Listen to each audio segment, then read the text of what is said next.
Olá, graças a paz. Estou aqui só fazendo um testezinho de áudio. Olá, graças a paz. Estou aqui só fazendo um testezinho de áudio.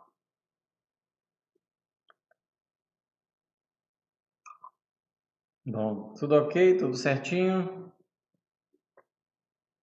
Então vamos aqui iniciar o nosso estudo dessa tarde.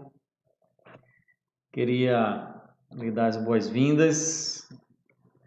Esse sábado à tarde nós temos aqui o nosso estudo bíblico. Como tem sido já alguns meses, nós estamos aqui para estudarmos a palavra, né? E nós hoje vamos iniciar um novo tema.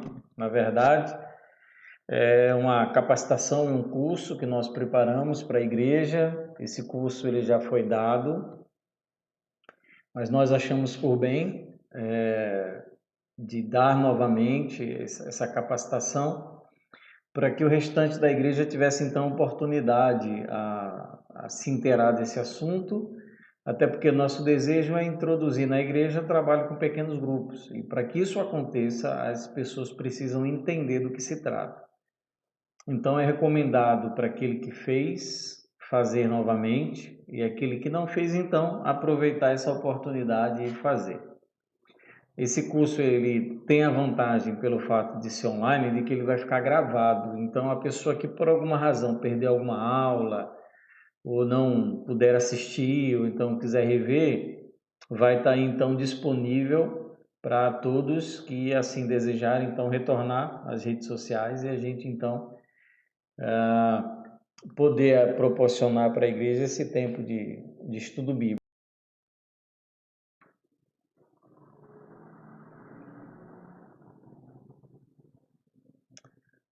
Bom, acredito que agora foi. Teve uma queda aqui na conexão, mas eu acredito que agora já esteja caminhando bem.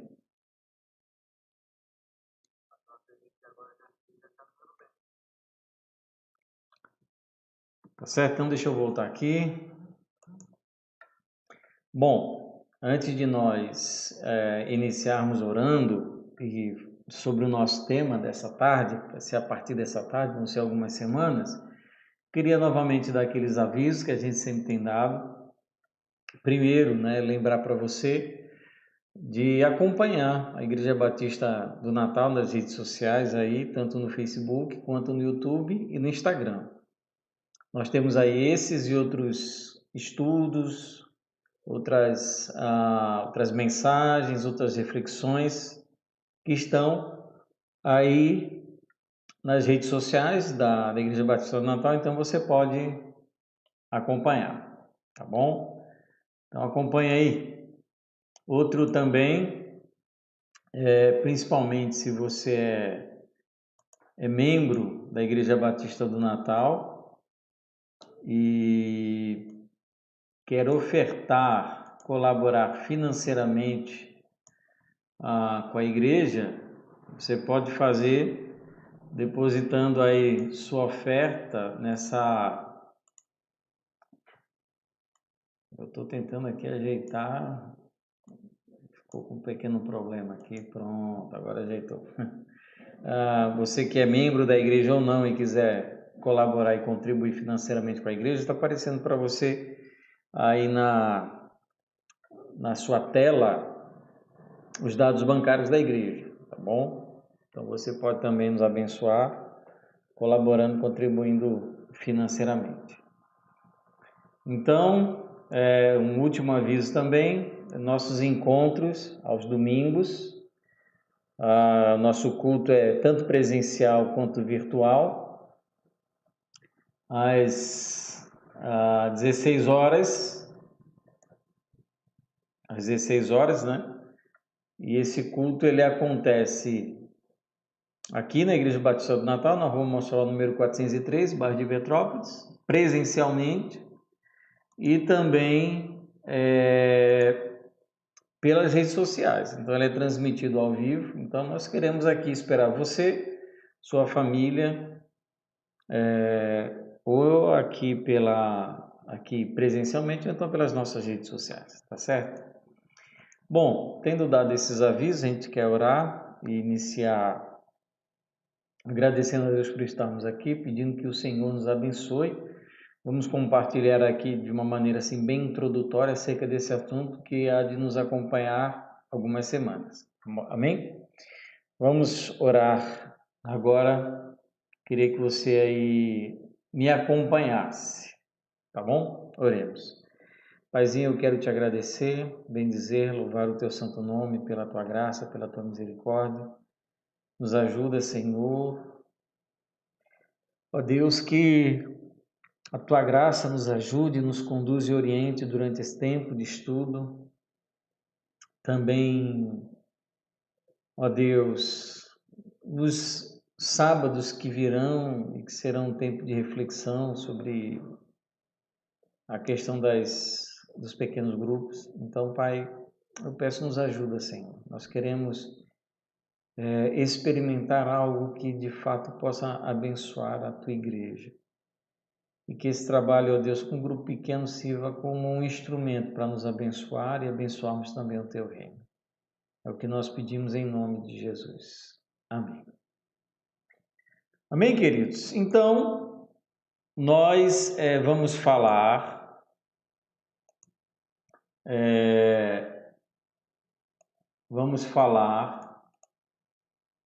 Peraí, deixa eu só. Pronto, aqui. Vamos falar sobre esse tema. Uma igreja vivendo em pequenos grupos. O nosso objetivo, o nosso alvo, né? Eu estou assim me colocando como pastor, hoje pastor da Igreja Batista do Natal, é recuperar um trabalho que já foi realizado alguns anos atrás, com pequenos grupos, né? Com igreja nos lares. Eu queria começar nesse sábado falando um pouco sobre a minha experiência e por que a gente então está trazendo esse tema para a Igreja Batista do Natal. Eu realmente, de fato, gostaria que todos os irmãos da igreja, tanto irmãos quanto congregados também, visitantes, pudessem acompanhar para saber como a gente pretende trabalhar junto à Igreja Batista do Natal. Na verdade, isso era o nosso interesse para o meio desse ano, para junho, começar de maneira muito prática o trabalho com pequenos grupos, né? Devido à pandemia, a gente teve que adiar isso. Então, o que nós queremos fazer é terminar essa capacitação à igreja e começar esses grupos de maneira virtual. Então, os grupos começariam a se reunir virtualmente para que, quando fosse possível, então, voltar aqueles encontros normais, a gente poder transformar o virtual em pequeno grupo presencial. Então, nós queremos introduzir isso. A minha experiência com pequeno grupo, ela começa lá pela década de 90, 94, 95, quando a igreja que eu fazia parte, que era uma igreja batista regular, de uma linha muito tradicional, ela decidiu implantar dentro da estrutura da igreja o pequeno grupo. Na época, foi algo assim bastante revolucionário, foi muito bom e a gente assim então, a partir de então, desde 95 por aí, que a gente tem assim lidado tanto com fazer o pequeno grupo, quanto liderar, quanto capacitar e também fazer alguns cursos que eu tive a oportunidade de fazer com alguns dos grandes nomes do Brasil aí sobre esse tema. Então, eu tenho uma experiência de ter essa vivência de muitos anos. Eu não estou aqui comprando um pacote A ou B de implementação como uma receita de bolo, então algo que milagrosamente vai transformar a igreja. Eu não guardo essa ilusão no meu coração de que você implantando determinado método dentro da sua igreja, a sua igreja simplesmente vai mudar, vai ser outra, ela vai explodir. Até porque o meu objetivo de implementar pequeno grupo dentro da visão que nós vamos trabalhar na igreja não é proporcionar simplesmente uma maneira da igreja cumprir o seu papel missionário. Também, mas não é só isso, é algo muito além disso.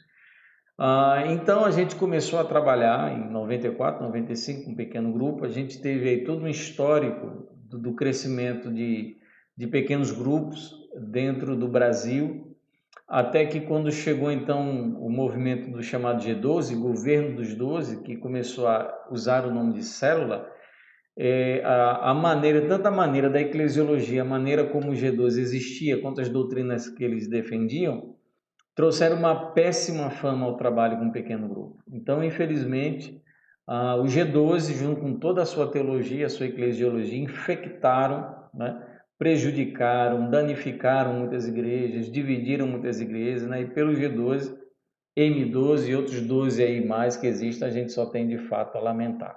Então, o que eu quero que você entenda é que célula, pequeno grupo, igreja nos lares, é algo que é muito antes do G12, está muito além, né? E o G12 é só uma distorção daquilo que um grupo pequeno dentro de uma igreja pode ser. Eu também não quero propor, em se tratando de Igreja Batista do Natal, o pequeno grupo como uma maneira de você ou simplesmente ocupar as pessoas, né? Como um adendo, alguma coisa que as pessoas vão fazer para passar o tempo. Não, o pequeno grupo, de fato, ele tem um propósito dentro da igreja que nós vamos falar aqui. Então, a nossa opção, o nosso desejo de trabalhar é justamente para abençoar e edificar a vida dos irmãos dentro daquilo que nós então nos propomos a falar a partir dessa tarde. Eu gostaria que você então nos acompanhasse, tá certo? Eu vou chamar aqui, eu vou trabalhar como sempre eu gosto de trabalhar com slides, né? Então está aparecendo aí para vocês o nosso tema, uma igreja vivendo em pequenos grupos. Então, só pelo título, você aí vai ter a visão de que nós não vamos falar sobre pequenos grupos à parte da igreja, pequenos grupos que são mais importantes do que a igreja, ou então pequenos grupos que são independentes da igreja. O que nós vamos falar é sobre uma igreja que continua sendo igreja, que cumpre o papel de igreja, vivendo em pequenos grupos. Então, nosso objetivo, nosso alvo, nosso trabalho é esse. Nós não vamos falar sobre uma igreja ou sobre grupos pequenos que vão então cumprir a missão evangelística através dos encontros semanais. Não vamos falar sobre pequenos grupos que vão cumprir então a missão de orar semanalmente.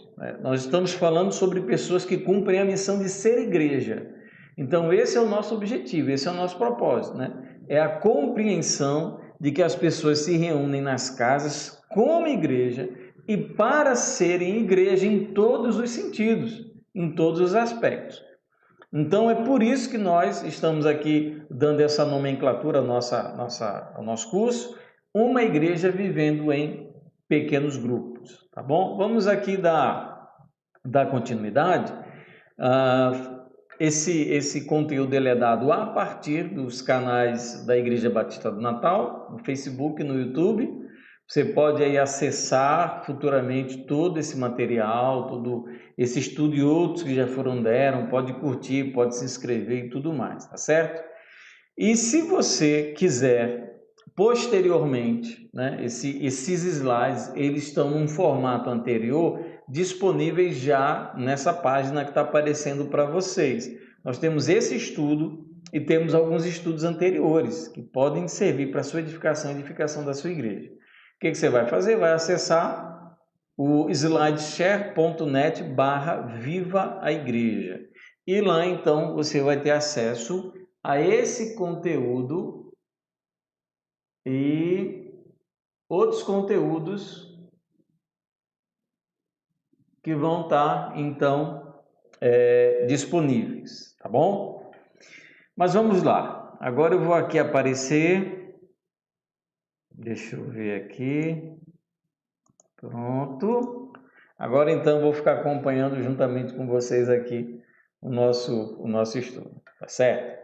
Então vamos lá. Nós vamos começar seguindo uma introdução. Nós queremos introduzir para vocês esse assunto então dos pequenos grupos. Por que é importante nós estudarmos esse tema? Porque a gente não pode simplesmente começar a implementar na igreja o trabalho de grupos pequenos. Por quê? Seria muito fácil. A gente pega a igreja, divide a igreja em vários grupos, marca um local para esses grupos se reunirem e deixa as coisas acontecerem, deixa as coisas correrem. Por que é importante para a igreja? Então, passar por um treinamento, uma capacitação sobre pequeno grupo. Algumas razões. Primeiro, quando nós estamos aqui nos propondo a trazer uma capacitação dessa para os irmãos, nós estamos cuidando de unificar a visão que a igreja tem. Então, nós queremos mostrar para os irmãos, dentro de todo o universo de maneira de se trabalhar com um pequeno grupo, várias maneiras, várias abordagens, vários métodos e várias intenções, vários propósitos, como existem os grupos. Existe uma maneira que nós vamos trabalhar. Então, nós não vamos sair por aí catando, beliscando, né, um pouquinho de cada coisa, né? Mas nós vamos trabalhar de uma maneira, né? Então, nós vamos unificar a visão da igreja. Você imagina que você vai para a igreja, para o pequeno grupo A, e o que acontece no pequeno grupo A é completamente diferente do que acontece no pequeno grupo C, que acontece no PGD, que acontece no PG. PG quer dizer pequeno grupo. E assim por diante. Quer dizer, não existe unidade na maneira de trabalhar da igreja. Então, o que nós queremos primeiro é unificar a linguagem, a compreensão, para que todo mundo saiba como se comportar, como ser igreja a partir do pequeno grupo e quais então são as importâncias para esse trabalho. Primeiro, então, unifica a visão que a igreja tem. Segundo, qualifica para desenvolverem o trabalho, né? Porque quando eu estou capacitando, eu estou preparando líderes, estou preparando pessoas que vão compor os pequenos grupos a saberem o que fazer e por que estão fazendo, né? Todos saberão o que e como fazer, saberão por que é importante não faltar ao encontro do pequeno grupo, saberão como evangelizar a partir do pequeno grupo. Então, tudo isso nós abordamos e tratamos para o quê? Para as pessoas terem as condições adequadas de vivenciarem essa relação de pequeno grupo, da igreja como um pequeno grupo, sabendo o que fazer, sabendo como lidar. Terceiro, quando a gente também aborda o tema dos pequenos grupos, né, a partir do pastor da igreja, agora não é assistindo o vídeo do YouTube, nem lendo o livro A, nem lendo o livro B, a gente então começa a curar medos, receios e preconceitos. As pessoas têm medo quando se fala em implementar uma novidade. Porque dá muito trabalho, porque tem que se expor, tem que fazer isso, tem que fazer aquilo, é complicado, é complexo. Tem pessoas que já tiveram experiências com um pequeno grupo e se frustraram. Então, quando a gente está tratando sobre isso, quando a gente começa a fazer essa capacitação, começa a dar essa orientação, né, a gente começa a tirar do coração das pessoas os medos que elas têm. Meu Deus, vai ser muito complicado. Vai ser isso, vai ser aquilo. Meu Deus, você vai dividir a igreja, né? Uma das coisas que as pessoas mais falam sobre o pequeno grupo é que ele divide a igreja. Isso é uma falta de compreensão do que de fato é o pequeno grupo. E tem pessoas que têm preconceito, como por exemplo, pessoas que tiveram alguma experiência ou algum contato com o G12, né? E então marcaram na sua mente, no seu coração, aquela visão de que pequeno grupo é G12.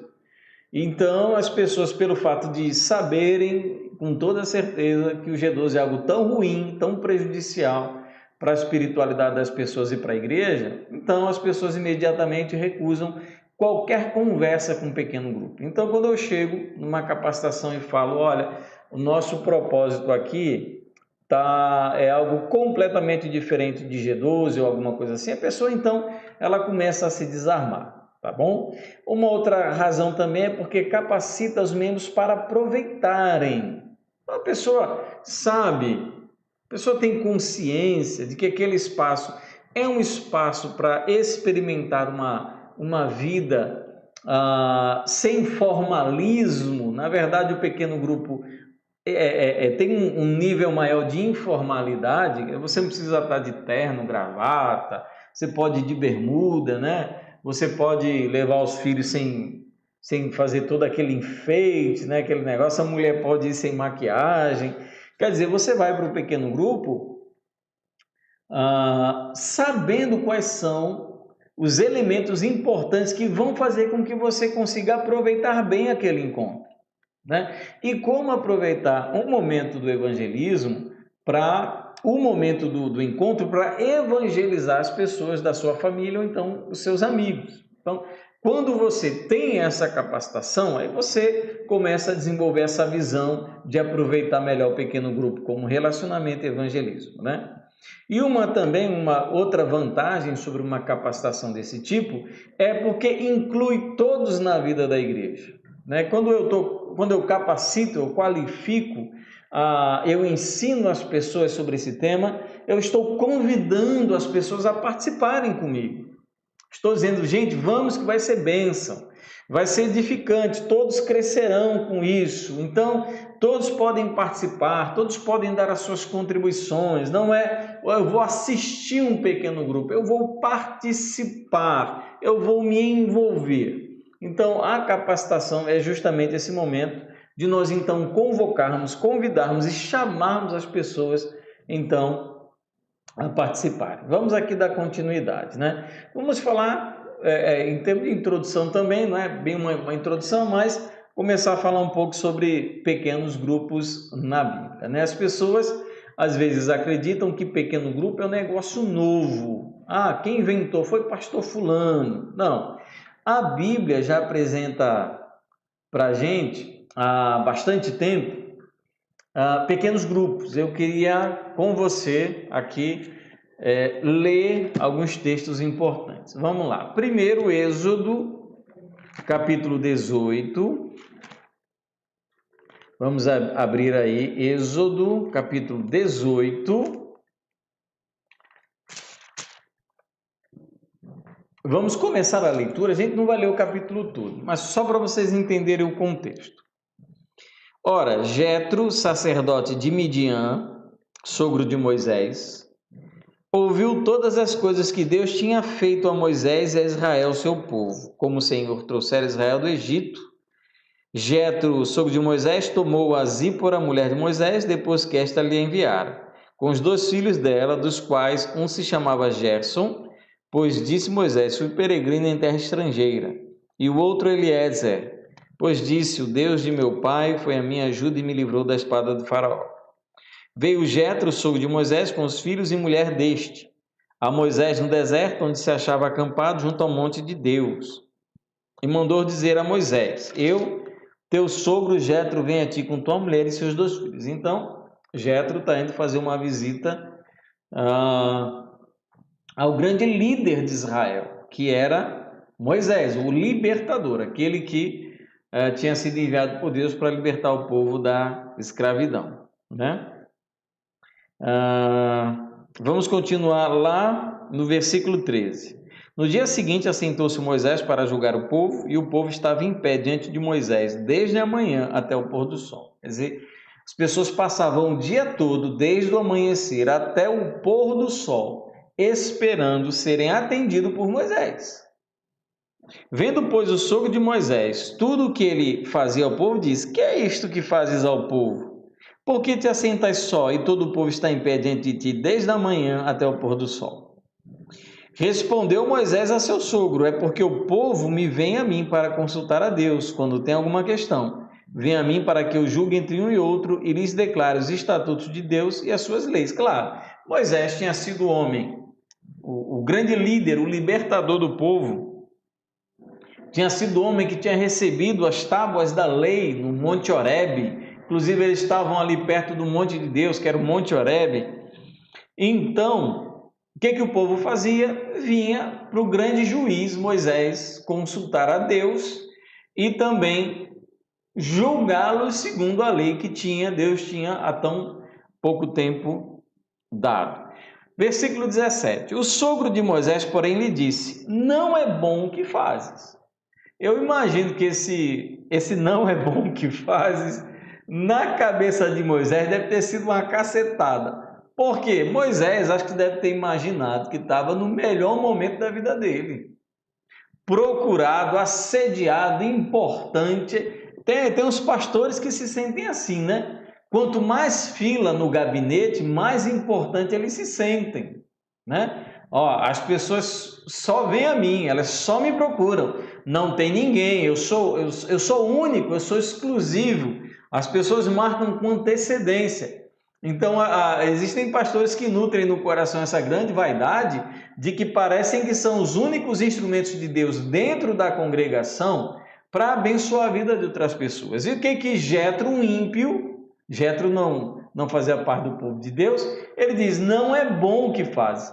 E essa análise de Jetro, essa percepção de Jetro daquilo que estava acontecendo, era muito apropriada. Foi uma crítica que ele fez, com muita sinceridade, muito correta. Porque na mente de Moisés, aparentemente, só havia essa maneira de fazer. Manterem as pessoas debaixo do sol o dia todo para serem atendidas. Parece que era só isso que Moisés poderia fazer. E o que Jetro propõe é uma maneira completamente nova. Não é? Aí olha só o que ele fala. Sem dúvida, isso é Jetro, desfalecerás tanto tu como este povo que está contigo, pois é pesado demais para ti, tu só não podes fazer. Quer dizer, quem vai acabar se estourando, Moisés, é você.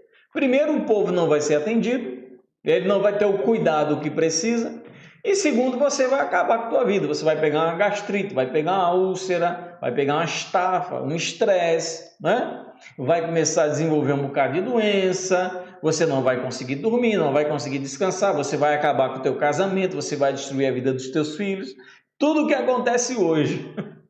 Quer dizer, o que ele estava fazendo era péssimo para ele, o que Moisés fazia era ruim para ele e ruim para o próprio povo. Quem estava sendo abençoado com isso? Muito poucos que conseguiam ter as suas demandas atendidas. Então, olha só o que Jetro propõe a partir do versículo 19. Ouve, pois, as minhas palavras, eu te aconselharei, e Deus seja contigo. Mas você ouve, se de fato você entender como algo que vem do coração de Deus. Representa o povo perante Deus, leva as suas causas a Deus. Quer dizer, isso era o propósito para o qual Moisés deveria se ocupar. Representar, estar diante de Deus, representando o povo. É o que só ele deveria fazer, só ele poderia fazer isso. Quer dizer, se ocupe principalmente com aquilo que é a sua função principal, não é? Aquilo que só você pode fazer. Tem pastor que se envolve com absolutamente tudo, ele tem que meter pitaco e sair na foto de tudo, porque senão ele não se acha ninguém. Ele acha que todo mundo está competindo com ele. O que Jetro falou? Representa o povo perante de Deus e leva as suas causas até ele. Ensina-lhes, aí vem outra coisa que Moisés deveria fazer. Ensina-lhes os estatutos e as leis. Ensina. As pessoas não vêm consultar você acerca da vontade de Deus. Ensina para essas pessoas então qual a vontade de Deus. Se ocupa com aquilo que é a sua função. Você não tem um conhecimento da lei, o que você faz? Você ensina as pessoas. Fala como servir a Deus, como amar a Deus, como obedecer a Deus, como tomar decisões, escolhas e como se comportar com fundamento na lei de Deus. Quem vai fazer isso? É você, Moisés. Você é a pessoa para isso. Você é a pessoa para representar o povo perante Deus e você também é a pessoa para ensinar as pessoas acerca de Deus. E faz-lhes saber o caminho em que deve andar, a maneira como viver, o caminho que deve andar, a maneira como devem viver e a obra que devem fazer, o que eles são e o que fazem. É responsabilidade de Moisés ensinar segundo a lei de Deus. Isso daí Moisés não pode delegar. É responsabilidade dele. O que é nossa responsabilidade é nossa responsabilidade. O que não é, a gente compartilha. Né? Muito interessante. Aí olha só, versículo 21. Procura dentre o povo homens capazes, tementes a Deus, homens de verdade, que aborreçam a avareza. põe-nos sobre eles por chefes de 1000, por chefes de 100, chefes de 50 e chefes de 10, para que julguem este povo em todo o tempo, toda causa grave trarão a ti, mas toda causa pequena eles mesmos julgarão.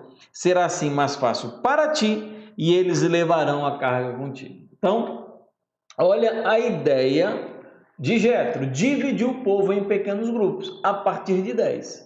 Então, a cada 10 pessoas, se teria uma liderança que teria um domínio, um conhecimento mais aprofundado daquela lei que tinha sido dada para Moisés, e essas pessoas, então, começariam a julgar as causas. Olha só o que ele fala, né?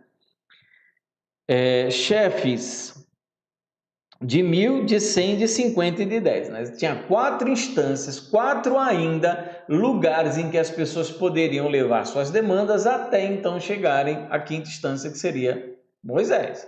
Moisés só realmente cuidaria daqueles casos que os outros 4 não conseguiriam cuidar. O que ele diz, isso vai ser mais fácil para você e mais fácil para aquelas pessoas que estão aí até essa hora, final da tarde, esperando para serem atendidos. Se fizeres, versículo 23, se isto fizeres, e assim Deus te mandar, poderás então suportar, e assim também todo este povo tornará em paz ao seu lugar. Moisés atendeu às palavras do seu sogro e fez tudo quanto ele lhe dissera. Escolheu homens capazes de todo Israel e os constituiu por cabeça sobre o povo, chefes de 1000, de 100, de 50 e chefe de 10. Estes julgavam o povo em todo o tempo, e causa grave trouxeram a Moisés. A toda causa simples julgavam eles. Então Moisés se despediu de seu sogro e este foi para sua terra. Que sogrão! Que conselho abençoado, né? Estendeu a vida de Moisés aí durante sabe quantos anos, livrando ele desse peso, né? É difícil, a gente não consegue dar conta de tudo, ninguém consegue. A gente então aprende a compartilhar dessas dificuldades aí, dessas lutas, né? A gente já vê que lá, no surgimento da nação de Israel, já havia então essa divisão por pequenos grupos. A gente vê isso, Moisés, o centralizador, e o conselho de Jetro representa o povo diante de Deus, ensina a lei o que devem fazer e escolhe homens capazes. Simples assim. Foi conselho bom para Moisés e foi um conselho bom para o povo.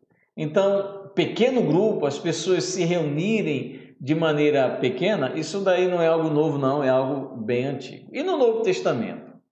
Ora, Jesus, ele tinha o seu pequeno grupo. Em Mateus capítulo 8, vamos abrir aqui, Mateus capítulo 8,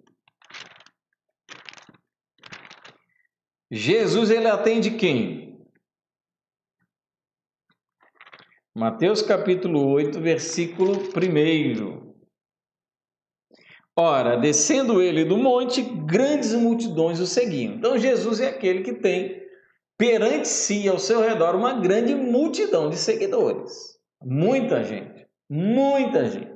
Obviamente, ele não se impressiona com a quantidade dessa multidão, ele não fia, ele não sustenta seu ministério nessas pessoas que aparentemente seguem, ele não se impressiona com a quantidade de números, mas ele tem aí um grande número de pessoas que estão seguindo. Em Mateus capítulo 10, um pouquinho mais à frente, versículo 2, Mateus capítulo 10, a partir do versículo 2, ora, os nomes dos 12 apóstolos são, e ele começa a citar, Simão, por sobrenome Pedro, André, seu irmão, Tiago, filho de Zebedeu, João, seu irmão, e por aí vai. Ele vai citar o nome do pequeno grupo de Jesus. Então, Jesus, ele desfrutava de uma relação extremamente próxima com esses 12 homens. Era uma relação de ensino, de amizade, de companheirismo, de realização. Então, ele, dentro da multidão, ele tinha um grupo a quem ele sempre recorria. E quando nós chegamos aí no Evangelho de Marcos, capítulo 5, versículo 37, diz assim: Está falando aqui da ressurreição da filha de Jairo. Contudo, não permitiu que alguém os acompanhasse, senão Pedro e os irmãos Tiago e João. O que nós vimos aqui? Jesus ele tinha um grupo grande, que aí em Mateus 8:1, em várias passagens, é chamado de multidão. Jesus ele tinha um grupo grande que o seguia.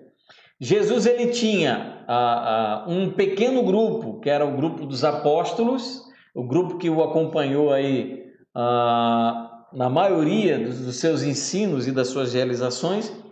E dentro desse grupo de apóstolos, ele tem ainda um outro grupo pequeno, que é o grupo de João, Tiago e Pedro, que acompanharam Jesus em alguns momentos muito específicos. Por exemplo, a gente falou da ressurreição da filha de Jairo, e nós poderemos lembrar também da transfiguração. Foi também esses 3 homens que acompanharam Jesus. Então, Jesus ele tinha o seu pequeno grupo, né?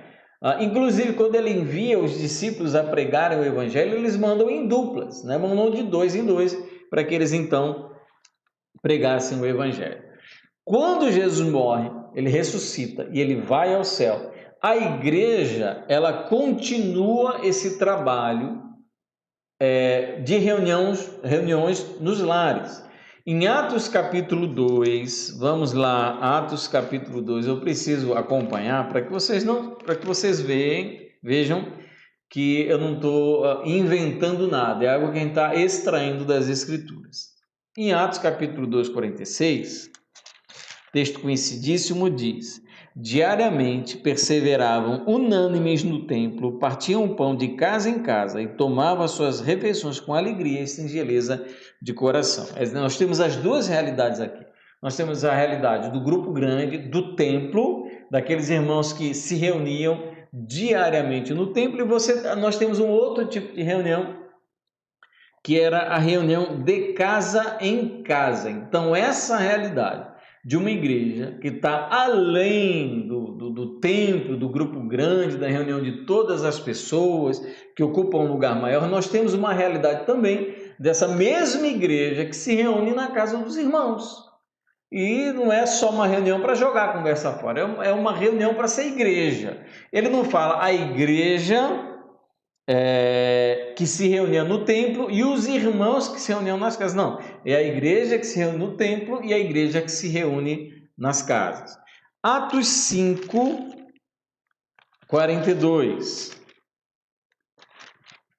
Diz assim: e todos os dias no templo e de casa em casa não cessavam de ensinar e de pregar Jesus o Cristo. Então, você vê que esse texto, né, Atos 5, 42, ele não só fala que eles se reuniam, como diz que eles se reuniam para ensinar e pregar. Isso era, onde é que isso acontecia? Acontecia no ambiente do templo, no grande grupo, um lugar acessível a toda e qualquer pessoa, aberto, público, e nós temos também o mesmo ato do ensino e da pregação do evangelho naquele espaço limitado da convivência doméstica, com os irmãos. Então, era essa maneira que a igreja existia, que ela fazia e que ela crescia. Romanos capítulo 16, nós vamos agora para as epístolas. Romanos capítulo 16, versículo 5.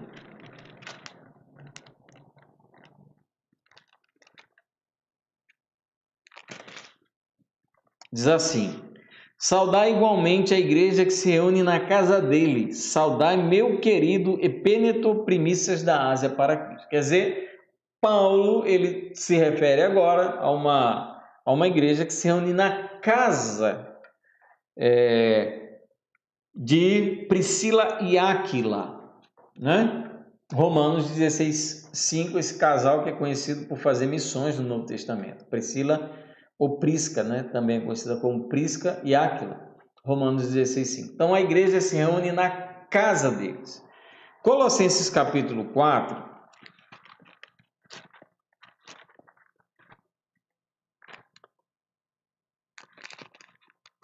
Colossenses capítulo 4, versículo 15. Abra aí também. Diz assim: saudai os irmãos de Laodiceia e Ninfa, e a igreja que ela hospeda em sua casa. Então, mais uma vez, a realidade do Novo Testamento. Uma igreja que se reúne na casa de alguém, no caso de uma mulher chamada Ninfa. E um texto lá em Filemon, capítulo 1, versículo 2. E a irmã Áfia e a Arquipo, nosso companheiro de lutas, e a igreja que está em tua casa.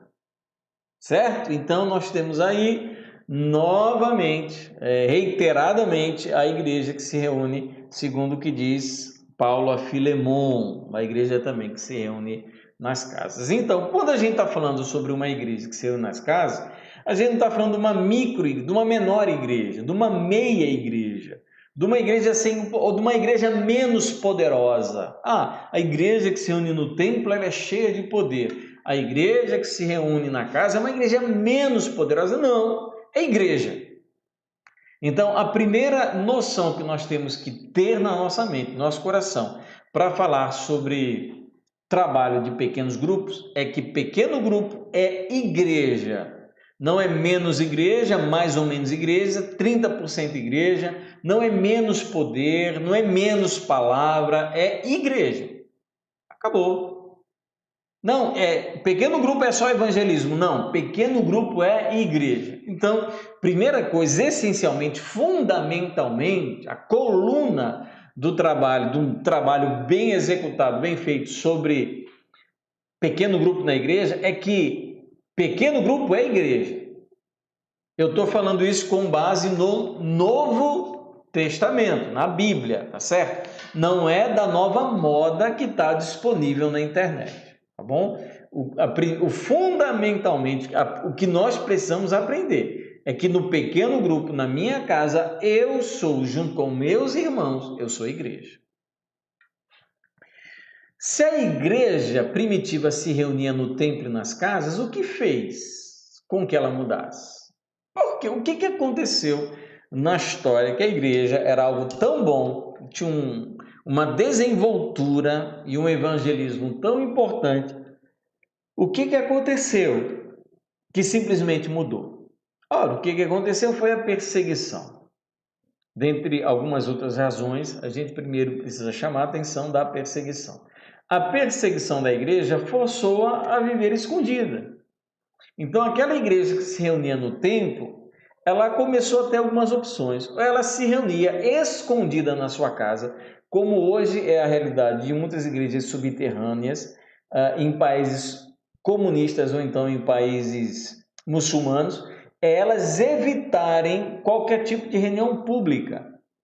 Então, as reuniões, os encontros, eles são marcados nas casas, escondidos. Então, existe toda uma maneira de eles se ocultarem, deles conversarem entre si para marcarem esses encontros. Então, a perseguição forçou a igreja a viver escondida. Era normal, por exemplo, na época do Novo Testamento, as pessoas, os crentes, se reunirem em catacumbas, em cemitérios, para então passar desapercebido dos seus perseguidores. Então, primeira coisa, a igreja, quando começou a ser perseguida, ela então começou a experimentar essa necessidade de mudar a sua maneira de conviver com o povo. Eles começaram então a se esconder. E outro fator também importante dentro da história da igreja foi a chamada conversão do imperador Constantino, que era o imperador romano, que se converteu no ano de 312 depois de Cristo. Quando ele se converte, foi o primeiro imperador cristão da história. Quando ele se converte, algumas mudanças começaram a ocorrer dentro da história da igreja. Algumas obviamente foram boas e outras nem tanto.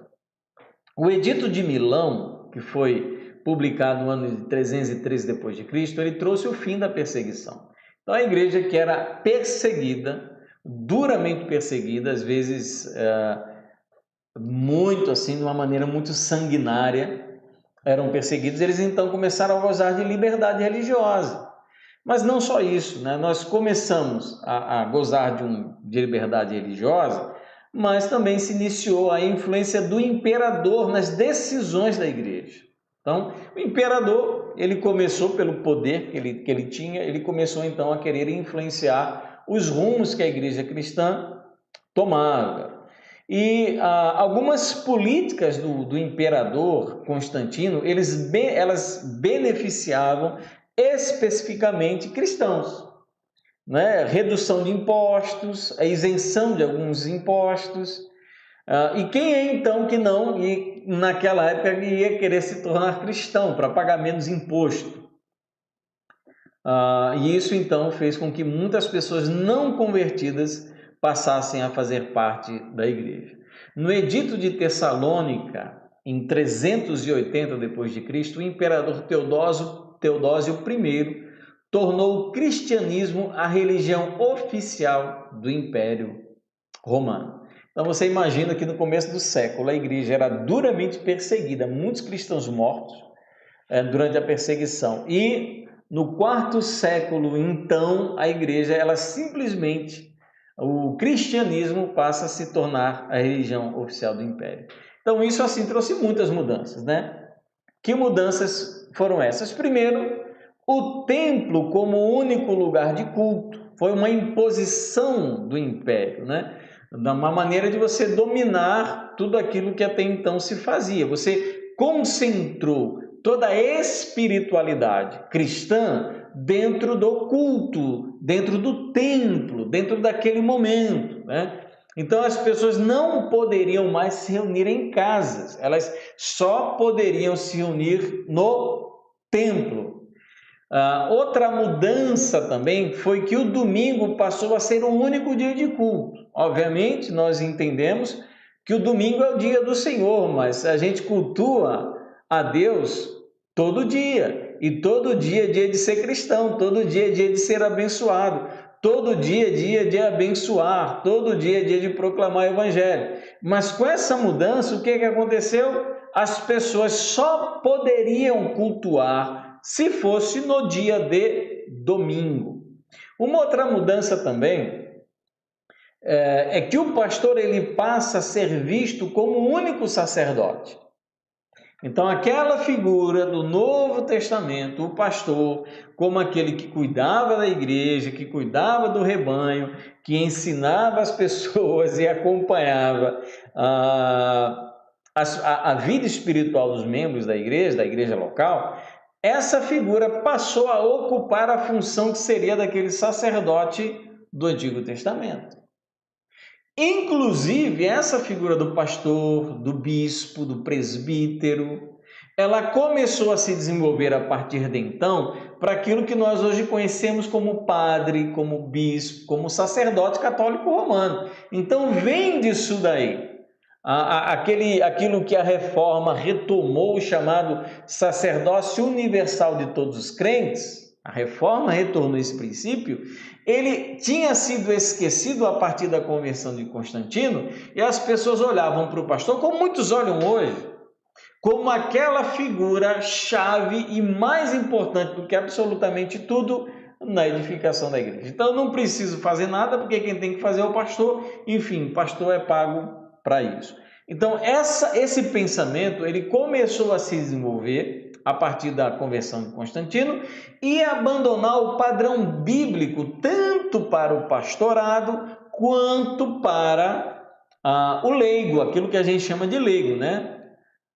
Uma outra mudança também foi o incremento de alguns elementos sacros. Então, a gente começou a ter na igreja a sacralização de determinados locais e objetos. Então, o local se torna um local santo, né?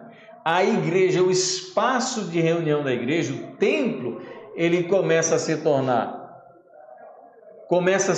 um lugar santo, né? Essa visão de que estamos no lugar santo, de que o templo, o púlpito é um lugar santo no sentido de que ele detém algum poder espiritual extraordinário, né? Não pelo fato de que ali é um homem de Deus que prega a palavra, mas simplesmente por pura atribuição mística, né?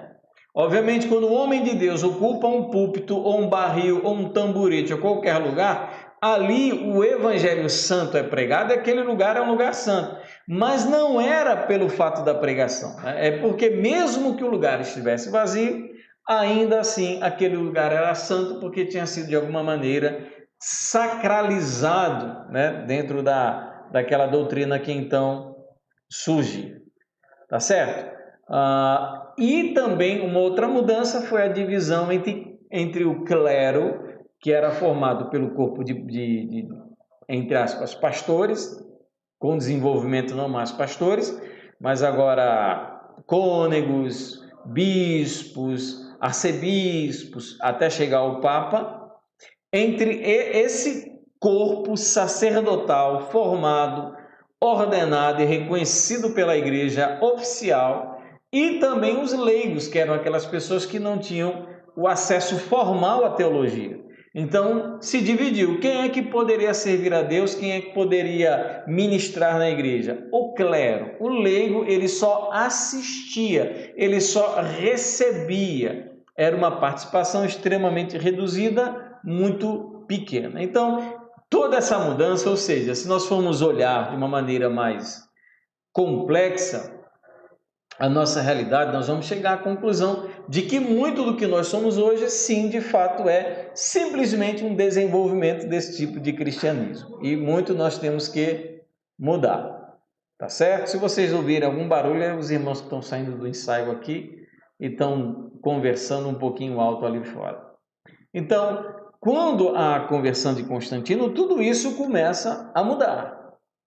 Foi coisa boa? Como eu falei, algumas coisas boas aconteceram com a conversão de Constantino, como, por exemplo, o fim das lutas de gladiadores, né?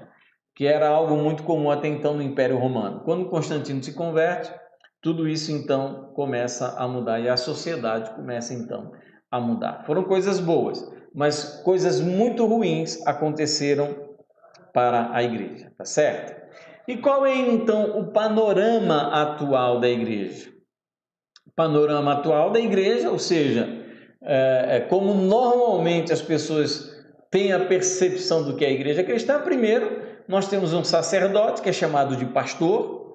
As pessoas normalmente não declaram que elas têm essa visão de que o pastor é aquele que as representa perante Deus, mas interiormente muitas pessoas assumem, por mais que seja inconsciente, essa figura do pastor como o máximo e grande representante daquele rebanho perante Deus.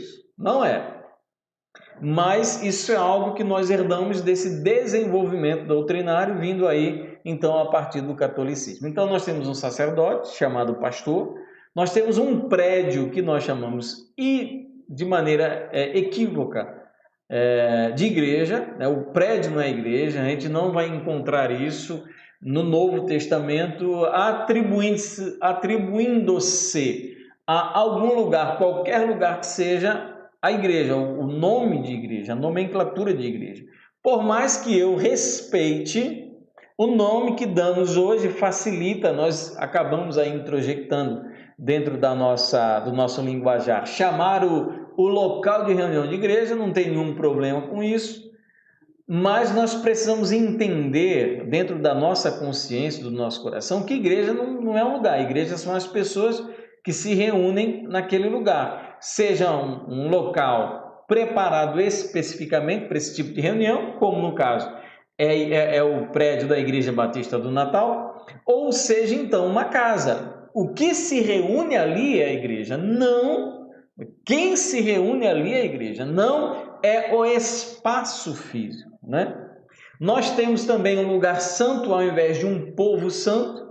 Atribuímos um poder milagroso ao local do púlpito, ao espaço da pregação, ao espaço do culto em si. Tem coisas que você não pode fazer. Por quê? Porque é um lugar santo. Nós precisamos entender que nós somos sacerdócio real, nação santa.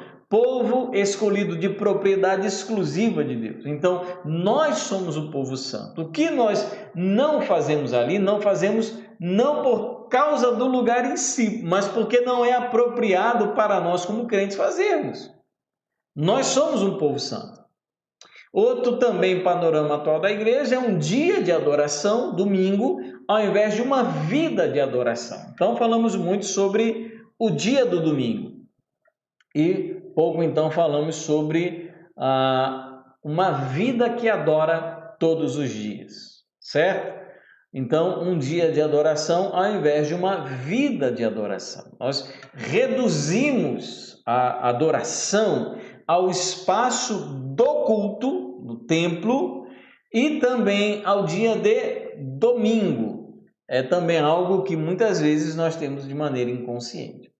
Um outro também panorama é o tradicionalismo sem vida. Tradição é uma coisa, tradicionalismo é outra. A tradição ela é importante porque ela sempre se renova e ela sempre tem uma importância para nós como igreja. Agora, o tradicionalismo, né, aquele apego ilógico a determinados pontos históricos da nossa eclesiologia, que acabam tirando a vida da igreja, isso deve ser abandonado. A tradição é boa, a tradição deve ser mantida.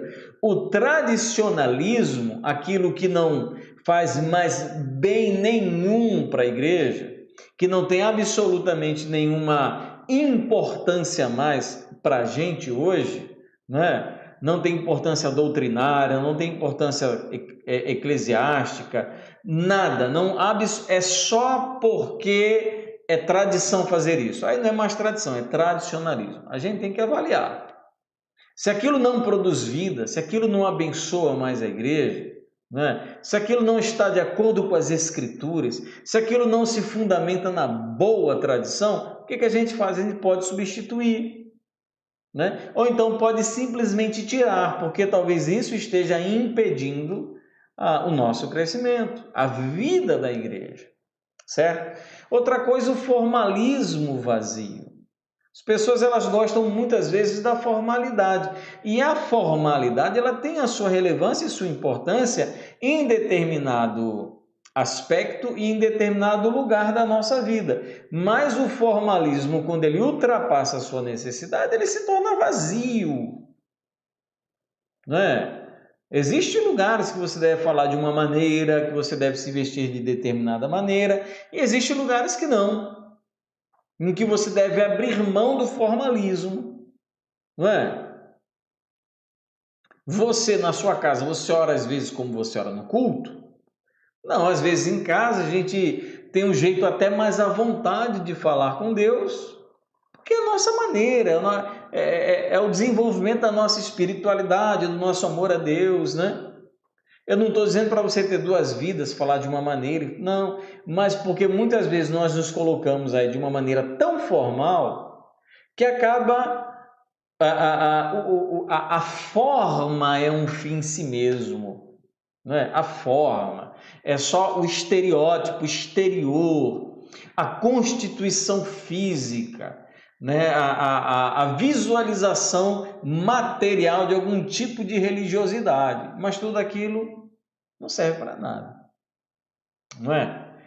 Individualismo ao invés de comunidade, isso também a gente experimenta muitas vezes como igreja. Nós vivemos uma época de profundo individualismo. As pessoas não querem mais ter comunhão, vem dificuldade. Agora então, com época de pandemia, mais uma razão para você não ter contato com ninguém. Então tudo hoje nos leva a nos enfurnar e trancar dentro de casa.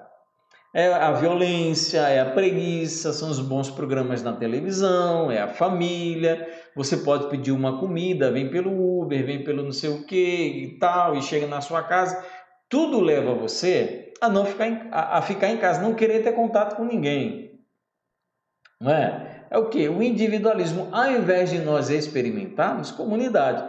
Eu conheci uma pessoa que dizia assim, pastor, eu não faço questão de que ninguém venha na minha casa, agora eu também não quero ir na casa de ninguém. Eu fico pensando, como é que a gente experimenta um cristianismo sem absolutamente o desenvolvimento de qualquer tipo de relação de comunidade. É impossível. Então, ou você se torna uma pessoa individualista, é diferente de individualidade. Individualidade é a característica daquela pessoa que se reconhece como um indivíduo, como pessoa. É aquilo que faz você ser quem você é, diferente do outro. Agora, individualismo é o ego com base na sua própria pessoa. É a autoidolatria. Isso afasta você da comunidade. E por fim, nós buscamos muito entretenimento ao invés de missão. O que nós queremos? Queremos nos divertir. Então queremos uma boa palavra que dê um bom entretenimento, queremos um bom programa de culto de domingo que nos entretenha, nos mantenha amortecidos e satisfeitos em nossas cadeiras, né? Ao invés de nos envolvermos na missão que o Senhor nos deu para fazermos, tá certo? Nós queremos encerrar o nosso estudo nesse momento. Nós vamos falar no próximo sábado sobre o grande grupo e o pequeno grupo, e eu já quero então contar com a sua participação. Nós fizemos todo esse apanhado histórico, falamos sobre como a igreja ela mudou tanto, como ela chegou até aqui, como estamos, e nós então no próximo sábado queremos falar sobre o grande grupo e vamos também falar sobre o pequeno grupo, tá bom, queridos? Eu queria, deixa eu aparecer aqui para vocês, eu queria novamente fazer o convite que eu já lhe fiz. Amanhã estaremos aqui todos juntos para falar sobre as parábolas do Mestre. Nós vamos estudar amanhã mais uma parábola. Nosso culto ele é tanto virtual quanto presencial às 16 horas, tá bom? Você pode então estar aqui conosco. E no próximo sábado nós continuaremos às 17 horas estudando uma igreja vivendo em pequenos grupos. Vamos aí dar continuidade ao nosso estudo, tá bom? Eu espero contar com a sua participação aí, tá certo? Para a gente possa estudar esse tema tão enriquecedor. Amém? Então nós vamos orar. Eu quero agradecer a sua participação, que Deus possa estar te abençoando. Se você tiver alguma dúvida, você pode aqui colocar no grupo aqui que está aparecendo para você, ou então pode entrar em contato comigo, mandar diretamente, que a gente então vai procurar responder as dúvidas que você por um acaso teve, tá certo? Vamos orar? Pai, eu quero te agradecer por essa tarde edificante e proveitosa, que o restante desse estudo aos sábados edifique a tua igreja e desafie cada um a experimentar, a participar de pequeno grupo. Então, abençoa, Deus, e nos capacita a sermos aquela igreja que o Senhor planejou lá no Novo Testamento. É o que nós pedimos em nome de Jesus. Amém. Amém, queridos. Deus abençoe, uma ótima semana. Até amanhã às 16 horas, se o Senhor assim permitir.